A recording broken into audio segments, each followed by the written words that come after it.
खौफनाक सपना। हाँ, बस यही है। मैं अंदर जाकर फिर से सो जाती हूँ, सब ठीक हो जाएगा। मेरे सामने मेरा पति हमारी बेटी को गोद में लेकर रो रहा था। उसके पास में कोने में बैठा मेरा बेटा हंस रहा था, लेकिन मैं बस बुत बनी वहां खड़ी थी। मेरे दिमाग में सिर्फ एक बात थी, ये सिर्फ एक सपना है। और यही सोचकर मैं भागकर वापस अपने कमरे में चली गई और दरवाजा बंद करके बिस्तर पे आंखें मूंद ली, इस उम्मीद में कि जब आंखें खुलेंगी तो सब पहले जैसा होगा। पर सच तो सच है, कुछ ही पलों में मेरे दिमाग में एक बिजली सी कौंध गई। कहीं मैंने अमरजीत के पास परी को छोड़कर गलती तो नहीं कर दी। वो ख्याल मेरे जहन में आते ही मैं अपना सर पकड़कर जमीन पर बैठ गई थी। मैं बार बार खुद को एक ही बात समझा रही थी, नहीं अमरजीत ऐसा नहीं कर सकता। परी अमरजीत की अपनी बहन है, वो उसे कैसे। पर अचानक मेरे दिमाग में कुछ चीजें दौड़ने लगी। बाहर चीखें मेरे पति की ही थी, पर मेरी बाहर जाने की हिम्मत नहीं हुई। मेरा ध्यान सिर्फ मेरे दिमाग में चल रही बातों पर था। अब तक अमरजीत को परी के साथ अकेले रहने का मौका मैंने और बलराम ने दिया ही नहीं, और ना ही अमरजीत को घर से अकेले बाहर भेजा। हमने उसे खुद को साबित करने का मौका ही नहीं दिया। ऐसे में मुझे परी को उसके साथ नहीं छोड़ना चाहिए था। पर क्या वो सच में अपनी बहन को। उस वक्त मुझे अमरजीत का मासूम चेहरा याद आने लगा। जिस तरह इन कुछ दिनों में अमरजीत अपनी बहन के साथ घुल मिल रहा था, उनके बीच तो बहुत प्यार और अपनापन था। मैं खुद को समझा ही रही थी कि अचानक मेरे कमरे के दरवाजे पर पीटते हुए बलराम मुझे बुला रहे थे। पारुल, पारुल दरवाजा खोलो पारुल, देखो देखो मेरे बेटे के साथ क्या हो गया, खोलो दरवाजा। बलराम की चीखें सुन मैं समझ गई थी बाहर क्या हुआ होगा। इसके बाद अपने आप को समझाना तो दूर, मैंने सोचना ही बंद कर दिया। अचानक मेरा सिर हद से ज्यादा भारी हो चुका था। मेरी आंखों के सामने सब कुछ धुंधला सा नजर आने लगा। वहां बलराम दरवाजे पर अब भी पीट रहे थे। मैंने कमरे का दरवाजा खोला तो सामने बलराम रोते हुए बेसहारा होकर खड़े थे। पर उन्हें पार करती हुई मैं सीधे कमरे के बीचों बीच पहुंची, जहां मैं परी को अमरजीत के पास छोड़कर गई थी। नीचे चटाई पर परी कंबल से ढकी सो रही थी और पास ही अमरजीत मुस्कुराता हुआ बैठा था। मैंने अपने कदम आगे बढ़ाए ही थे कि अचानक बलराम ने मुझे पीछे से रोका। मत जाओ पारुल, उधर मत जाओ, तुम अपनी बेटी को उस हालत में नहीं देख सकती। मेरे कानों तक बलराम की आवाज पहुंच रही थी, पर मेरे दिमाग तक कुछ नहीं पहुंच रहा था। जैसे ही मैं पास पहुंची, मुझे देख अमरजीत फिर मुस्कुराने लगा। मम्मी, तुम बाहर आ गई। कल परी ने तुम्हें बहुत परेशान किया ना, अब नहीं करेगी वो परेशान। मैंने उसे सुला दिया अच्छे से। अच्छा, कैसे? मम्मी, आपको नहीं पता मैं कैसे सुलाता हूँ? मैंने बोल के देखा, लेकिन परी मान ही नहीं रही थी, इसीलिए मैंने परी का सर फोड़ दिया। कहते हुए अमरजीत ने परी के ऊपर से कंबल हटाया। उसे देख मेरे रोंगटे खड़े हो गए और मैं जमीन पर धड़ाम से बैठ गई। पीछे खड़े बलराम की चीख एक बार फिर पूरे कमरे में गूंज उठी। ए भगवान, पाप लग गया मुझे, पाप। मीना की बेटी की मौत का पाप। माफ कर दो मीना, मुझे माफ कर दो। मेरी 8 महीने की बेटी को मेरे 8 साल के बेटे ने मार दिया। भला एक माँ को इससे बड़ी सजा भी मिल सकती है।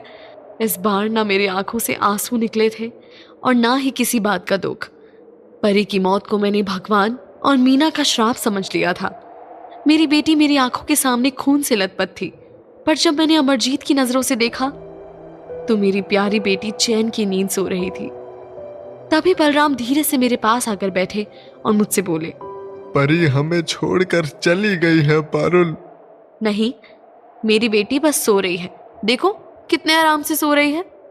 मैंने अपनी समझने की शक्ति पूरी तरह से खो दी थी, पर अमरजीत के चेहरे से उसकी मुस्कुराहट गायब ही नहीं हुई। तभी अचानक से वो बलराम की तरफ मुड़कर बोला, पापा, मम्मी सही कह रही है, परी गहरी नींद में है। मैंने उसे बाकियों की तरह सुला दिया है। जैसे ही बलराम ने अमरजीत की बातें सुनी, उसके अंदर का गुस्सा फूट पड़ा और वो उस पर टूट पड़े। मैं उन्हें रोकना चाहती थी, पर अमरजीत की चीखें सुनकर मेरे मन को शांति मिल रही थी। कैसी माँ हूं मैं। तभी मीना की आवाज कानों में गूंजी। कैसी हो तुम दीदी? एक ही औलाद बची है तुम्हारी, उसे भी अब मर जाने दोगी क्या? उसकी बातें मुझे चीर रही थी, पर मेरे जीवन का सच मेरे सामने आकर खड़ा हो गया था। अमर इकलौता बेटा बचा है। एक औलाद मैंने खो दी, दूसरी को मैं नहीं खो सकती। चाहे जो हो जाए, है तो आखिर मेरी कोख का जना। मैंने तुरंत बलराम को अमर से दूर किया। हमारा इकलौता बच्चा है ये। हमने एक को खो दिया है, दूसरे को नहीं खोना चाहती, चाहे कितने पाप क्यों ना हो। शायद बलराम भी उस सच को समझ गए। उसी रात हमने अपनी बच्ची को उसी खेत में दफना दिया जहां अमरजीत ने मीना की बेटी को दफनाया था। दिल पर पत्थर रखकर हमने अपनी बच्ची को हमेशा के लिए अलविदा कह दिया। अगले दिन मेरी सास आई, परी के बारे में पूछने लगी। बलराम ने उनसे वही कहा जो हमने पिछली रात तय किया था। परी का किडनैप हो गया है माँ। सास को यकीन नहीं हुआ और गुस्से में मुझे कोसने लगी। उनकी हर बात मुझे अंदर तक चीर रही थी, लेकिन मैं चुप रही। किसी तरह बलराम ने उन्हें चुप करवाया। उनकी जिद थी हम पुलिस के पास जाकर तुरंत रिपोर्ट दर्ज करवाएं। बहुत समझाने के बाद और बदनामी के डर से उन्होंने इस बात को यहीं खत्म करने की बात मान ली और इसी के साथ हमारी बेटी का किस्सा वहीं खत्म हो गया। हमें लगा बेटी भले चली गई, पर अब हमारा बेटा तो हमारे पास ही रहेगा। लेकिन किस्मत को कुछ और ही मंजूर था। इससे भी बड़ा तूफान हमारा इंतजार कर रहा था। उस दिन के बाद हमने अमरजीत का बाहर आना जाना बिल्कुल बंद कर दिया। कई हफ्तों तक मैंने अपना काम छोड़ा ताकि उस पर नजर रख सकूं, लेकिन पैसों की तंगी बढ़ने लगी थी। आखिर कब तक मैं काम छोड़े बैठती।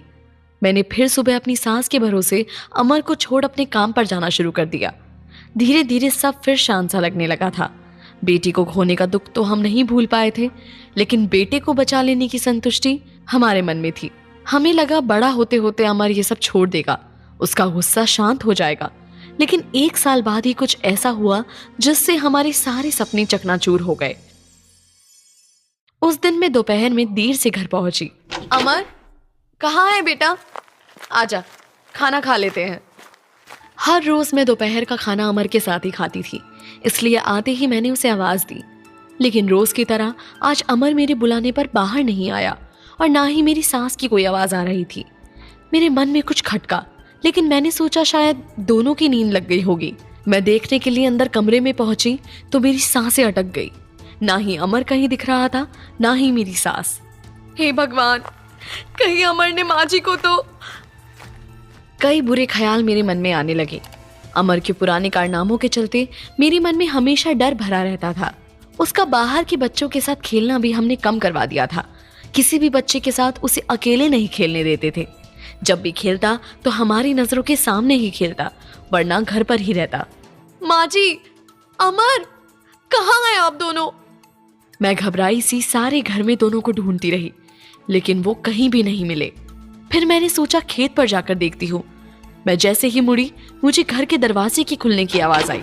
मैं उस तरफ गई तो देखा मेरी सास हाथ में कुछ लिए अंदर आ रही थी। माँ जी, कहाँ थी आप? और अमर, वो आपके साथ ही गया था क्या?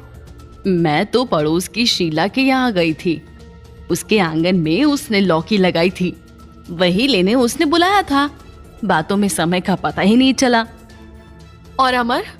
अमर को तो मैं यहीं छोड़कर गई थी। उसे कहा था मैंने कि बाहर ना जाए, लेकिन सुनता कहाँ है तेरा लड़का, निकल गया होगा खेलने। ये सुनते ही मेरे तो पैरों तले जमीन खिसक गई। अमर अकेला बाहर घूम रहा है, कहीं वो फिर से कुछ। और अब की बार तो ये मामला घर के बाहर जाएगा, कहीं कोई उसे। इन्हीं ख्यालों में खोई मैं जल्दी जल्दी अमर को ढूंढने निकल गई।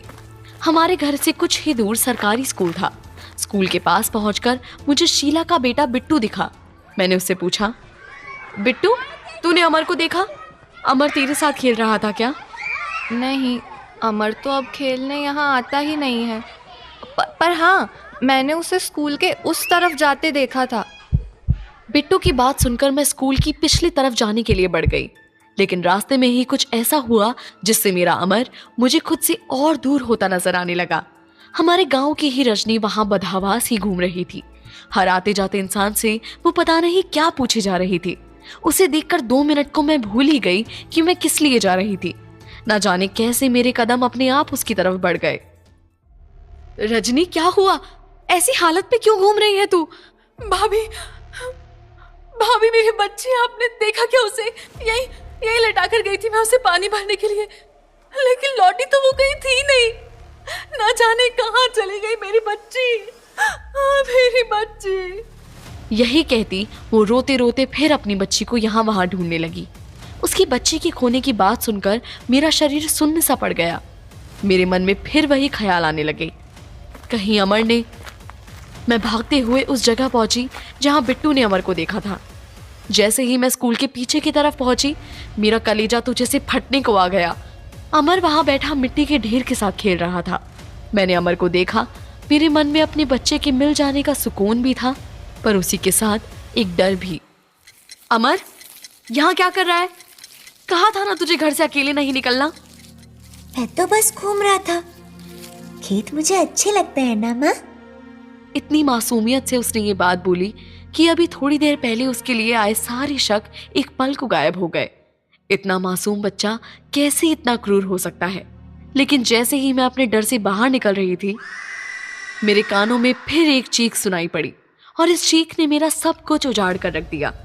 हमसे थोड़ी ही दूर रजनी अपनी बेटी को ना ढूंढ पाने के कारण रो रो कर बेहोश हो गई थी, और उसके आसपास भीड़ इकट्ठी हो गई थी। मेरी नजर अपने आप मेरे बेटे की तरफ मुड़ गई, और उस समय उसके चेहरे ने मेरे होश उड़ा दिए। अमर के चेहरे पर आज फिर वही हंसी थी, वही रूह कपा देने वाली हंसी। मैंने उसका हाथ कसकर पकड़ा और सीधा घर की तरफ भागी। घर पहुंचते ही मैंने हम दोनों को कमरे में बंद कर लिया। अमर, तूने रजनी की बेटी को देखा था क्या? अमर की हंसी मेरे हर सवाल का जवाब दे रही थी, लेकिन फिर भी माँ का दिल है, कैसे अपने बेटे को गुनहगार मान ले। लेकिन माँ का दिल कितना भी खुद को समझा ले, लेकिन वो अपने बच्चे के सच को तो नहीं बदल सकता ना। माँ, वो स्कूल में अकेली पड़ी रो रही थी। बहुत सुंदर भी थी वो। मैंने देखा और उसे उठा लिया गोद में। फिर क्या किया? खबरेल से सिर फोड़कर सुला दिया।